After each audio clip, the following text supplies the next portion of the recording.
হিলি স্থলবন্দর মূলত আমদানি নির্ভর হলেও দিন দিন এ বন্দর দিয়ে বাড়ছে ভারতে পণ্য রফতানির পরিমাণ। বর্তমানে রাইস ব্র্যান্ড তেলের পাশাপাশি রফতানি হচ্ছে টোস্ট বিস্কুট, ম্যাঙ্গো জুস, ছুট কাপড় সহ বিভিন্ন বেকারি পণ্য।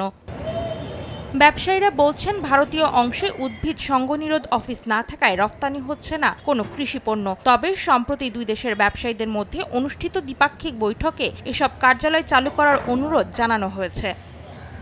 সীমান্তের ওপারে ভারতে কোয়ারেন্টাইন অফিস স্থাপন সহ কিছু অবকাঠামো উন্নয়ন করা গেলে হিলি বন্দর দিয়ে ভারতে পণ্য রফতানির পরিমাণ আরও বাড়বে বলে আশা ব্যবসায়ীদের।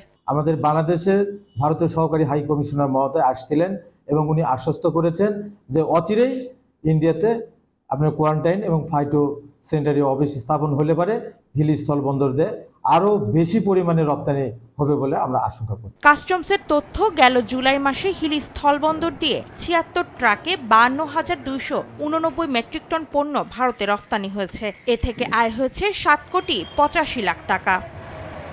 সময় সংবাদ, হিলি।